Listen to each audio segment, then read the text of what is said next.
Hi everyone, my name is Suli Guzman and I am the Program Manager for the Youth Arts Initiative at Children's Aid. What did we do? So we started off by doing the YAI program in a hub and feeder site model structure. So we had 5 different sites, 2 in which were hub sites, so that's where the teaching artists were located, and then the other 3 sites were feeder sites, so that's where we had our art specialists. We had programs like music production, dance, visual art, music ensemble, and more art forms. We had each teaching artist and art specialist assigned to programs or groups at their specific sites. And then eventually, as we continued on with program, specifically once COVID hit, we realized that we needed to bring our services virtual. So we started having program online. And at that point, we had more kids that were able to access our program. So if there were participants at the Millbank location that wanted to have access to the Whitney Young location, we allowed them to participate on that site as well. Most sites had 2 program sessions per week. When we were in person, we were able to have our studios and our sites, but when we went virtual, pretty much everyone was operating virtually. And then we tried to transition between doing both virtual and in person. I would say that we learned a lot throughout our time with the YAI initiative.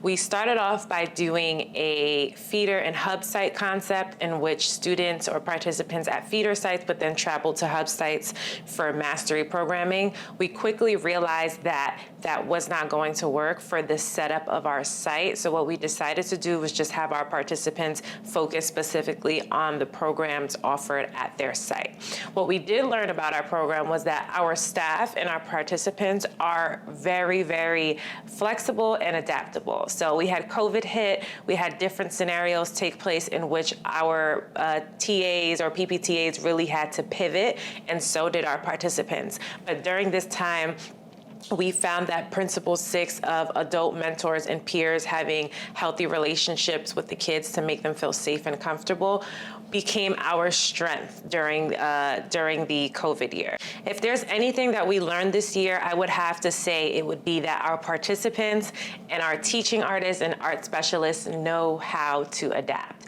So from the very beginning, we had this concept of having a hub and feeder site in which the feeder participants would then travel to the hub sites to participate in mastery programming. Due to the setup and how spread out our sites are, we realized that that was not going to be beneficial for our program. So we allowed our participants to stay in their appropriate programs and grow with their art forms from there. So that was an adjustment in our program. Also, during COVID, we realized that there was a lot of flexibility that had to take place, from transitioning from in-person programming to virtual programming, and also just shifting the content of the program. So principle number 6 really became the foundation of our YAI programming.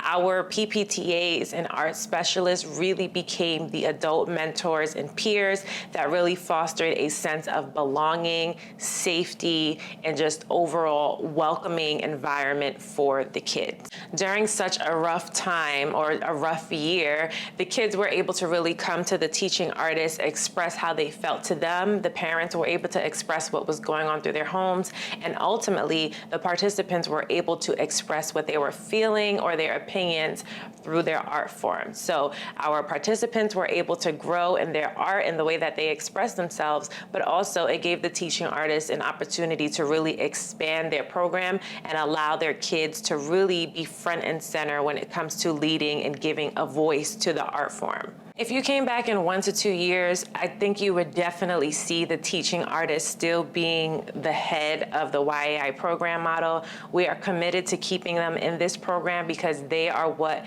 kept the boat from sinking as far as this YAI boat that we're on. They led in creativity, they led in leadership, and they led in just being able to go with the flow.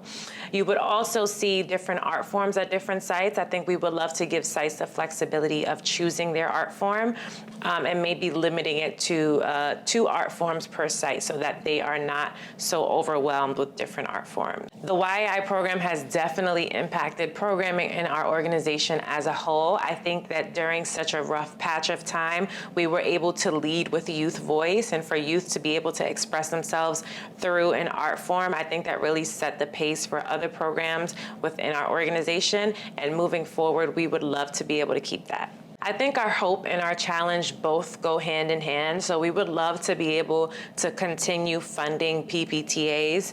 I think that recruiting them can be quite difficult because you do want people who are talented and passionate about working with youth, but also retaining them and being able to afford to keep them and pay them their worth. So that's something that we are hoping for the future, but we do understand the challenge that comes with it. Overall, the YAI program was such an enrichment to our organization. It just shows through the kids' work, it shows through the conversations that we have with the PPTAs, and ultimately it just speaks to the site and the organization and what it is that we embrace within our program.